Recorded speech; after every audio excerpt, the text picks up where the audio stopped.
So All right, before we so- start, yeah. Sorry, but before we start, is the answer 5, number 1? No. No. All right. Number 1, we're looking at the momentum pattern here, force impulse. Got my trusty shield on. I'm ready for a riot or something. I don't know. 2 kilogram block is sliding to the left across the frictional surface at 15 meters per second. So the key with this one is really visualizing initially what's happening, right? So it's a 2 kilogram block sliding to the left. The velocity equals negative 15 meters per second. You have to set the signs up correctly on the initial drawing here. All right, a force of 4 newtons pushes on the right side of the block for 10 seconds. How fast and what direction is the block moving after the force is applied? So that force is pushing on the right side of the block. So it's 4 newtons of force. All right? How fast and what direction is the block after the force is applied? So this force you have to make negative. So force times time equals m delta v. This is the impulse momentum equation, all right? If it's a constant force, we just do force times time. If it's a time varying force, we do the interval force with respect to time equals m delta v, changing momentum.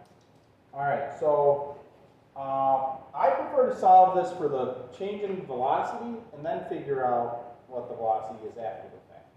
All right, so force times time, negative 4 newtons times 10 seconds, that's negative 40 newton seconds equals 2 kilograms times change in velocity.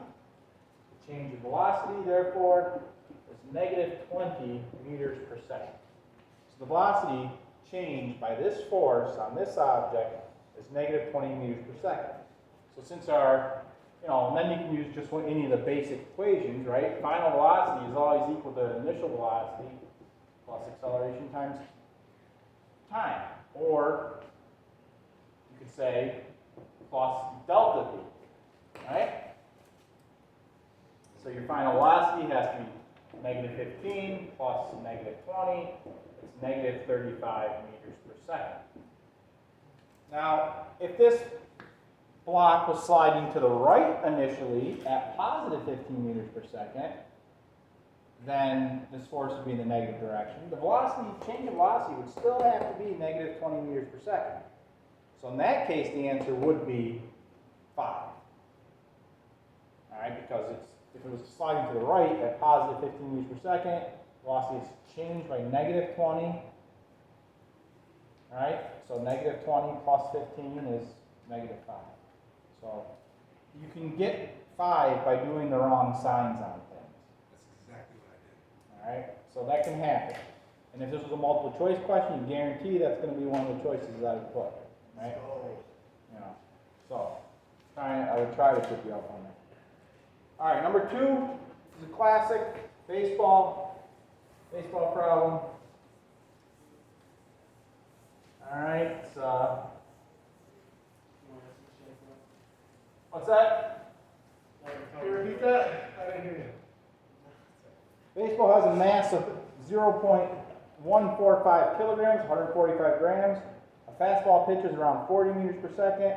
Typical line drive leaves the bat at about 49 meters per second. All right, so we're straight in, straight out. Okay, this isn't a home run ball. All right, line drive, real fast hit, just walking in straight, leave straight, so that we don't have to deal with any angles. According to research, the average time of contact between the ball and bat is around 7 milliseconds. Yes, there is research on baseball bats, right? I think I showed you the video last year of the baseball in slow motion, hitting the bat. I don't know, maybe I did, maybe I didn't. But there's a lab, and I think it's in Louisville, Kentucky, Louisville Bats, one of the colleges down there, or it might be in Ohio. I'm not sure. It's associated with the university, and they research different technology of bats, right? Because they do different things to bats to either juice the ball or slow it down, right? In high school, they try to slow the ball down, is that correct, with the BB core bat, so it's not leaving back too fast, is that accurate, or? Not sure. Because aluminum bats are really crazy, right? I think it's a soft one. It's a softer metal, it's a softer material. The idea is that it's not leaving the bat quite as fast. Like, you play softball, right, with an aluminum barrel bat, those things fly, right? But it's a bigger ball, it has more air drag, so it, you know, it's not quite as dangerous. Baseball, being small, denser, that's a little more dangerous, right? So they slow down the speed. In the pros, they use the wooden bats, right? So they're all wood, I believe. Is that correct in pros? Yeah, no wood. All wood, but you can have either maple or ash, or hickory maybe. They have a few different woods. The black ones are usually maple, I believe. And then the other ones are typically different species. Very interesting. But anyway, the key is this one is how you draw it, right? So, all right. So here's who is it? Who's our baseball player? Not Dodder. It's two others. Matt Boulay. Who? Matthew Boulay. Ah, Boulay. All right. So ball's coming in at 40 meters per second. Person hits it. All right. Awesome drawing as always. That's the job. It leaves at 49 meters per second. All right. So incoming at 40, leaving at 49. Wouldn't that be negative? Ah, I was trying to trip you up. So you got to be careful here at this one, right? It leaves at, depending on how you draw it, one of these needs to be negative, right? Because it's coming in and then leaving, so it's changing direction. You have to make one of these negative. Depends which way you draw it, right? It's important that you try drawing it. So how fast and what direction the ball moving, or sorry, what is the average force applied by the bat? Well, Ft equals m delta v. So force equals m delta v over t, which basically just ends up looking like Newton's second law, right? That is Newton's second law. This all is Newton's second law. It's just a specific application of using Newton's second law in this thing we call impulse momentum. So the mass here is 0.145 kilograms. All right, delta V we'll talk about here. Time is 0.7 times 10 to the negative third seconds. You got to put in milliseconds, so I think it's easiest just to put the 10 to the negative third in for milli, rather than trying to figure out the number of zeros. Lots of times people mess up a number of zeros. Yeah, 3 zeros, you're right. So it's 0.0007. All right. If it was 7 milliseconds, it would be 0.007. So you got to be careful. Right? Now, what's delta V here? 89. 9? 89. 89. What's 40 and 9? 49. Is that just a change in velocity of 9? Would be negative 49 minus 49. Ah, yeah, I can't fool you. We did this problem last year, so. We didn't. I don't think we did. Did we? Yeah, that one. Nah. So, We weren't delta in V, class. my class yesterday, they had said 9 for the change in velocity, 9 meters per second. Donkeys. Because you did that? What? You did 9 meters per second for the change? No. What do you take me for? Well, I don't know. So the change in velocity here, delta V, is V final minus V initial. So V final is negative 49. The initial is 40, positive 40. So you have a negative sign here. The change in velocity ends up being negative 89 meters per second. Negative 89 meters per second, which gives us a force of about negative 1860. Is that right, Luke? Yeah. See, the strange thing was, I converted from milliseconds to seconds, so I had 0.0007, and then I actually had 9 for change of velocity, and I got the same answer. Like, that was probably by chance. I did too. Yeah. I got the same answer. Well, yeah, you're off by a factor of 10. You're off by a factor of 10 here on the bottom, right? You're off by a factor of 10 on the bottom, and then on the top, you're also off by a factor of 10, right? Because you had 9 instead of 89. All right, so, yeah. So 1860. Good on that one?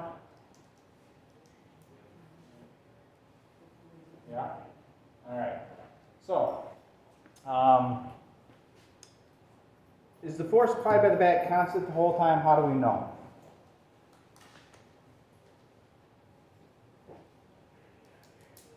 What do you think? Huh?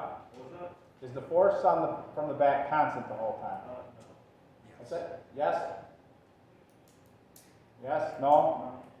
No, It's definitely not. It's definitely not.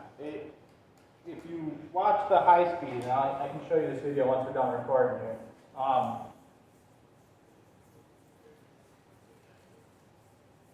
Alright, so if you watch the high speed, the ball comes in, right? When it hits that bat, alright, what happens is the bat flexes and the ball actually deforms kind of crazily around the bat.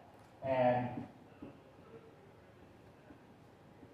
baseball, that was always a fun one to draw as a kid, wasn't it?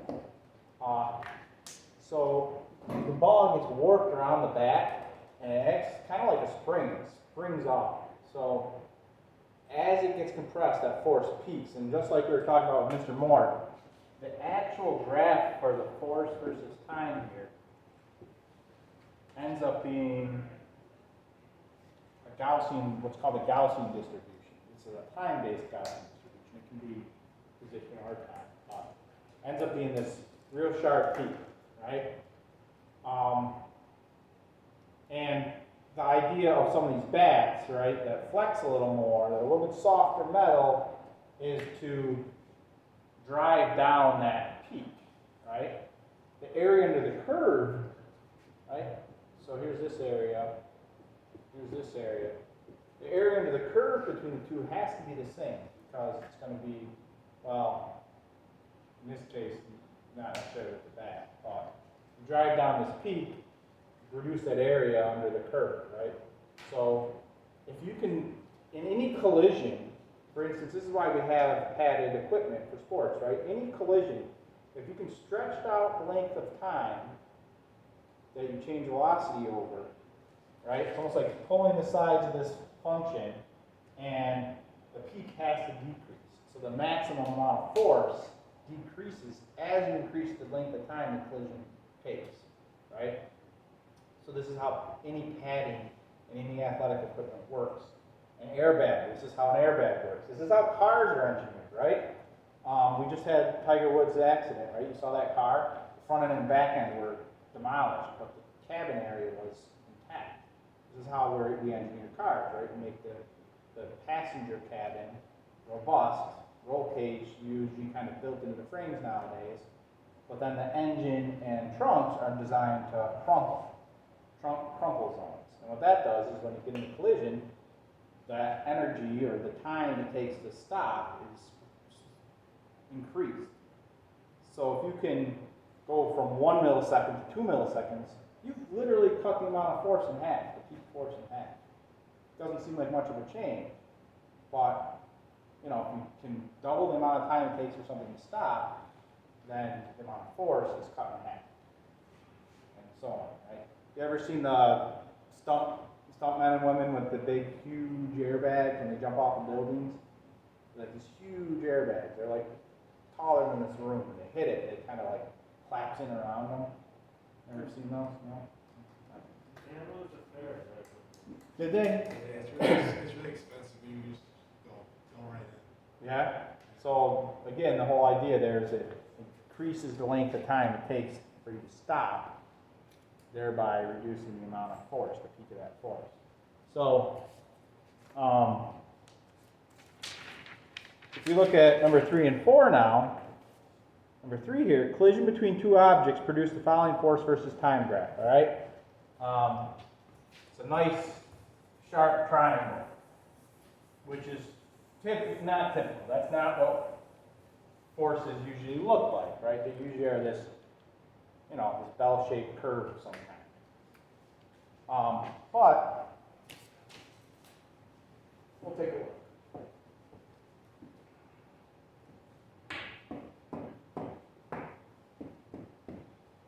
All right, 1, 2, 3, 4.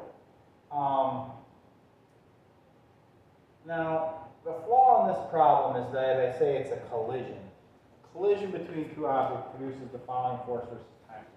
What collision is ever taking 6 seconds to happen, right? That's way too slow. You know, way too slow. 6-second collision.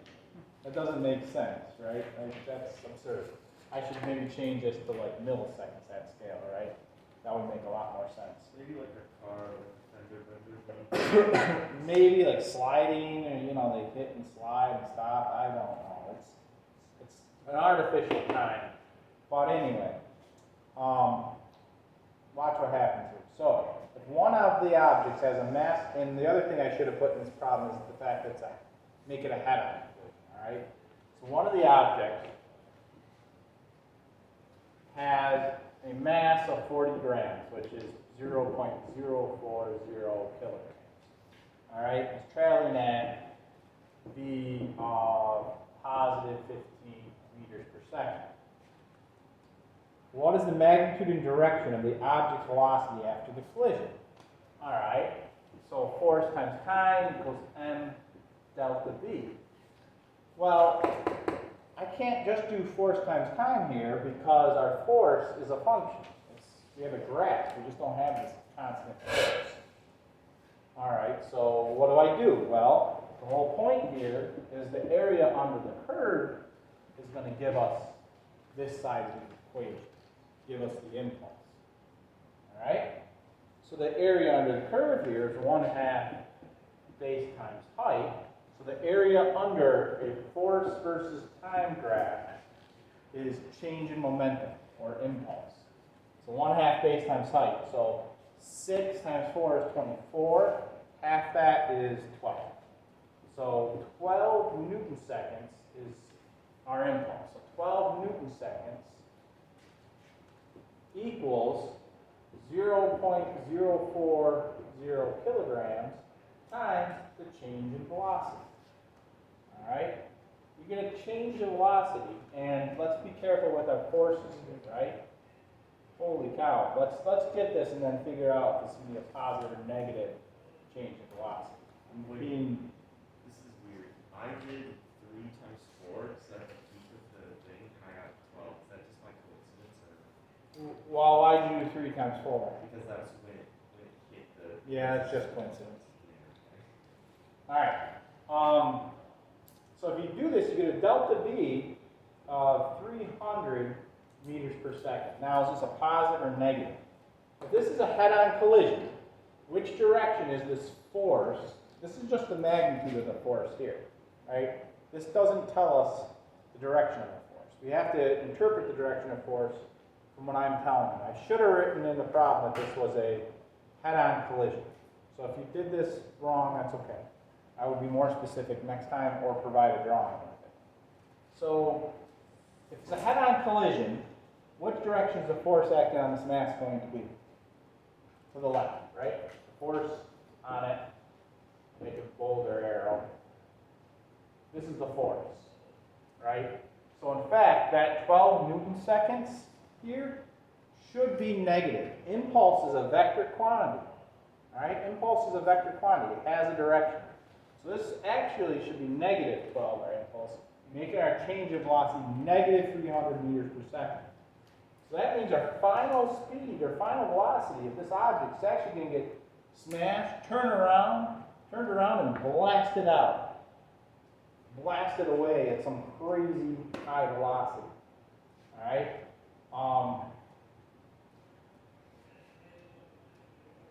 So our final velocity here would be negative 285 meters per second, which is absurd. Right? The initial was positive 15. The change has got to be negative 300, so it's going to get blasted backwards. All right?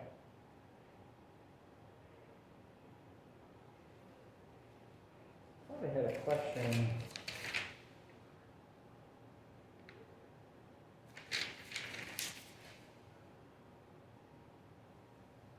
Oh, is it one of my practice? Oh, it's on one of the calculations. All right. This is a weird physical situation, right? Like 280 is going 15 and ends up 285. How is that possible? Well, it must have been, whatever hit it must have been pretty darn big, moving pretty darn fast, right?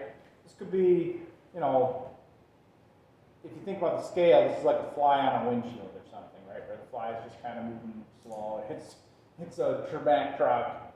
Oh, that fly gets blasted into oblivion, right? So this is a case where wherever it collided must have been much bigger, much faster.